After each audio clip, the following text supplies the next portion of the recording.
We have already made a statement on this. In this particular press briefing we are making, we have given you facts. Annually, we have been spending 4.1 billion, which has been misappropriated.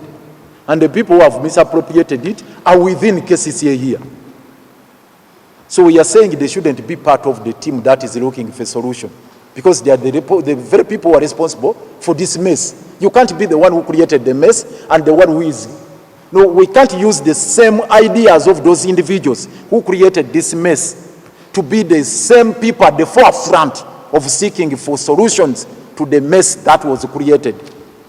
We are saying they should step aside, they should be investigated, and they should be prosecuted. Because this is not only criminal negligence, but fraud, which must not go unpunished. We are saying action should be taken immediately. And we are wondering what General Museveni is waiting for. 7 days, a week after this catastrophic incident, claiming over 30 lives. And no one has been interdicted, no one has been prosecuted, no one is investigated. Which country is this? So they want to suggest that no one is responsible for this. We are quite appalled by the state of affairs. And it's the reason we are making this position that once they go to cabinet on Monday, this should be one of the decisions they are taking, to have some... Heads must roll. Heads must roll. Personally, and all of us here, we are tired of this blanket accusation. We are tired. We are innocent. We have been at the forefront to address the crisis, to stave off the crisis, the catastrophe. And there are some people who are big-headed, who could not listen to us, and who are profiteering and cashing from this mess at Kiteezi. We feel cheated and unjustly treated to remain with the same people within this institution as if nothing happened. And we continue with the business as usual. We want action to be taken against those individuals. They must be prosecuted. Some must be behind the bars now. Some should be on the bar. They are innocent people in Iruzira. And the people who are responsible for the death of innocent Ugandans are still at large, and actually posturing that they are looking for solutions. What a shame. There should be a reallocation of the Uganda shillings 4.1 billion meant for maintenance of Kiteezi towards the management and maintenance of the alternative dump sites acquired by KCCA. I need also to explain this. Obviously, we have told you, annually we have been allocating 4.1 billion. Now we are in the first quarter of the financial year, 2024-2025. This 4.1 billion is still in the budget. Monies for the first quarter was released. And from the explanation given by the executive director, it had not been spent. Actually, if the response she gave to that document circulating around, purportedly authored by our Director Public Health, Dr. Okero, if our response is anything to go by, that it came at a time when we are ending the financial year and opening a new year. Meaning we had spent the 4.1 billion, we had exhausted that money for the last financial year, the 4.1 billion, which has not been accounted for, and we had not spent the 4.1 billion for this financial year because it had just started. We are still in August. So this is obviously means the 4.1 billion is still intact, is available. It's the reason we are saying it doesn't make sense now to spend it at Kiteezi. Let us reallocate it to other facilities which we have acquired for that purpose of, to use them as alternatives during this period. So let's relocate that money to those facilities. One Katabi and another one which we are going to acquire within the 20-meter radius for that particular purpose, because one is not enough. We have said Katabi is not enough. It's already overwhelmed. So we need another alternative site so that we have 2 sites, and that should be procured as soon as practicable. We want Cabinet to take a decision. And this 4.1 billion, which ordinarily was meant to go to Kiteezi, should go towards maintenance of those 2 facilities in the meantime as we work out long-term solutions. Those are the short-term measures, interventions. The rest, we have not addressed our minds to the welfare and the relief. We are alive to that, but that is being managed by Red Cross and the OPM relief. Though we have also set up, as KCCA, an emergency response desk here for the Good Samaritan and well wishers. As the second office of the executive director will put it here. So that has already been explained. But for us, we are focusing our attention on the emergency interventions that are required to be undertaken by KCCA. This is what we are presenting before Cabinet. Note that we are not concerned with the welfare of the victims who are now in the Red Cross camp. Those are the short-term measures, in addition to the welfare programs undertaken by Red Cross and the OPM. Now, we are going to the medium term and long term, and we call it a day.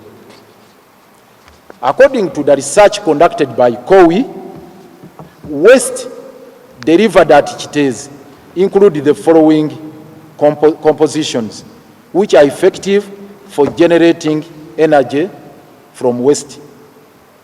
This is the breakdown of the waste.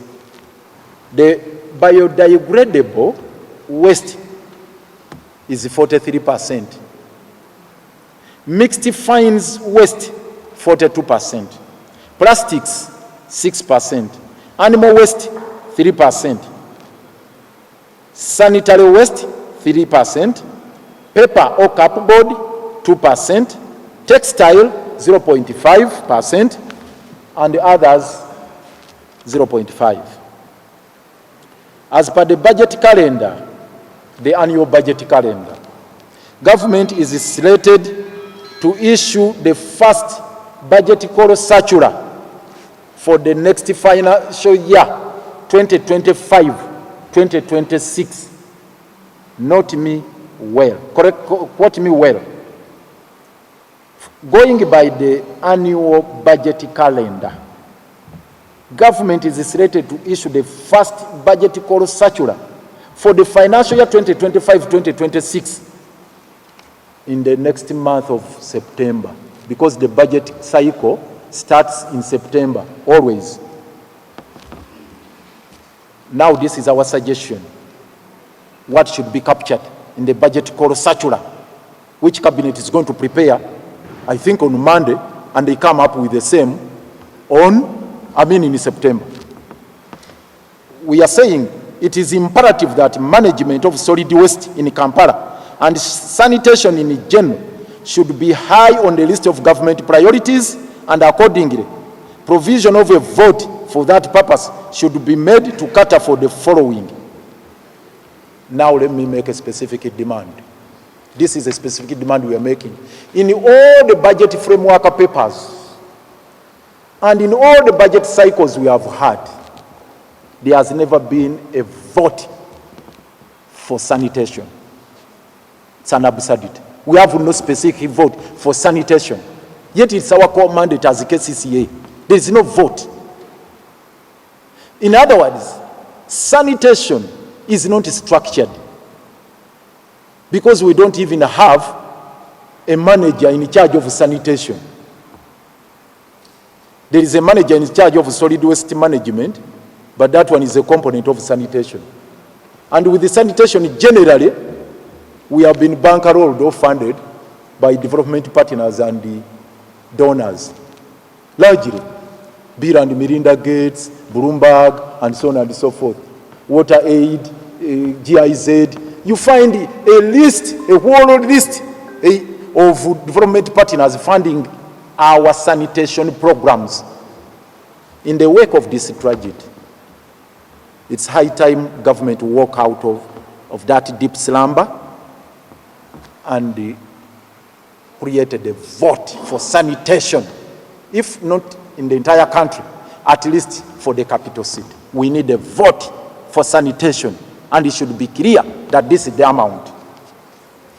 Number one, that vote should caption of the waste to energy project as part of the transformation agenda of Kampala, and enable our city to join other cities that have transitioned into a circular economy. We also want to be in that caravan of the cities that are already in the circular economy. Actually, Nairobi is almost there. Partially, Nairobi is in the circular economy. Dar es Salaam is partially in the circular economy. KCCA, or Kampala rather, we are still in the Precambrian period. We are still in that period of rudimentary management of solid waste. We want to embark on the journey to the circular economy. In the event that government fails to provide the required funds in the short run,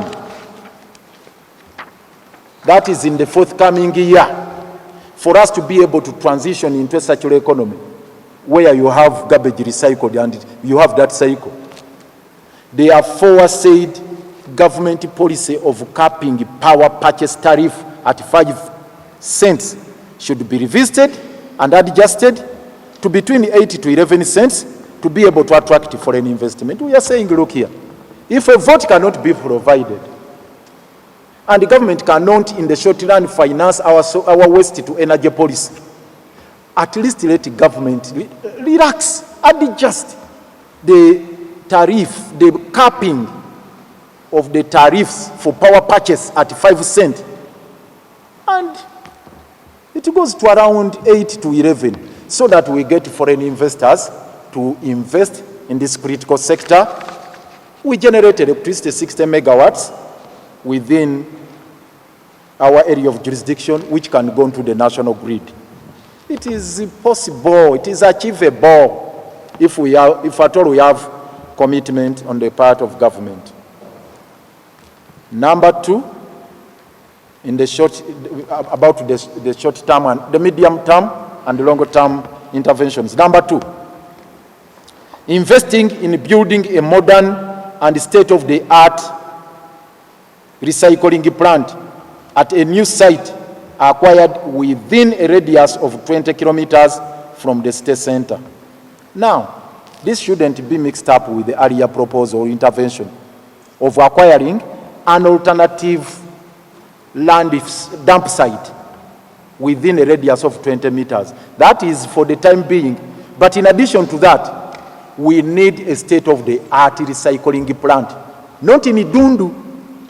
Actually, Dundu is completely out of the picture. The studies have indicated it's not tenable, it's not sustainable, it's very far. For the record, it's 40 kilometers from Kampala. You cannot have a recycling plant for the city, which is 40 kilometers. 40 kilometers, if you stretch it along Masaka Road, you are talking about Buwama. Dundu is very far. Consultants have advised us now, including the report of COI. They also had reservations about this, that it's very, very expensive, damn expensive, in addition to the concerns raised by the communities within that particular locality. And these are the facilities we expect to be at that state-of-the-art recycling center with cutting-edge technology. Number one, a recycling plant. 2, leachate treatment plant. 3, industrial incinerator. 4, anaerobic or biodigester, call it composite unit. 5, methane gas collection and management facilities. Those are the 5 basic units we expect there, in addition to others. Number 3, about the interventions.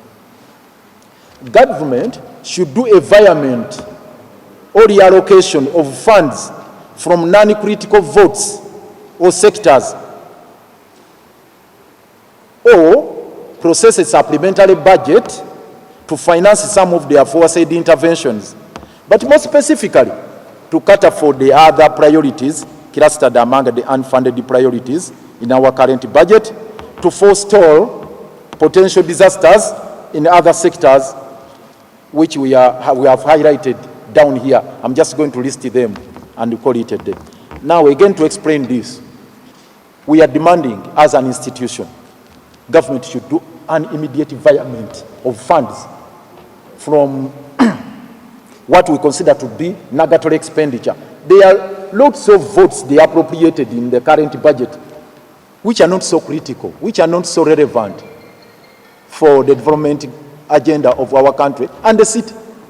So we are saying have those funds wired to this critical sector of sanitation, and also to help us deal with other key sectors in Kampala here, which also pose serious dangers.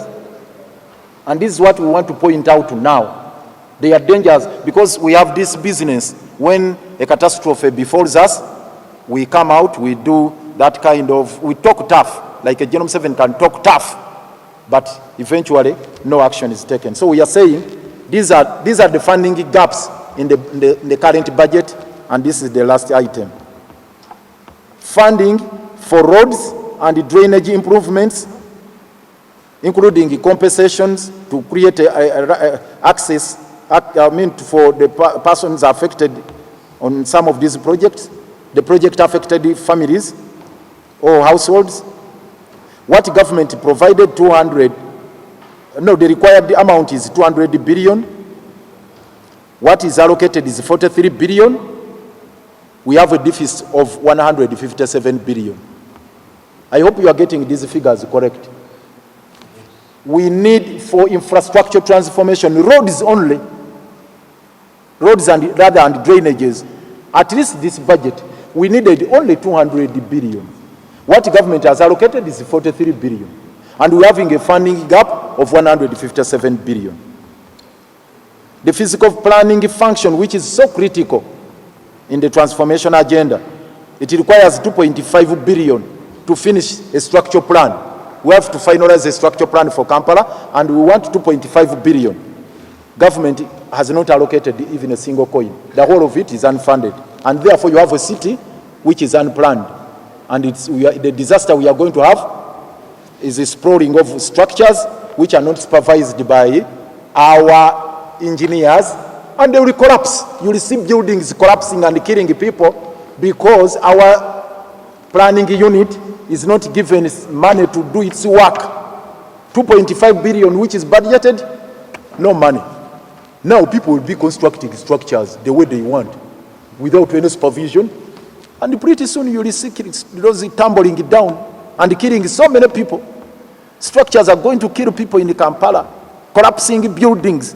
This year, if no intervention is made, quote me right, if no intervention, if this money is not provided, 2.5 billion to equip our planning unit to be able to do its work and we supervise it, you are going to see structures killing people this financial year. Buildings, they are going to kill people.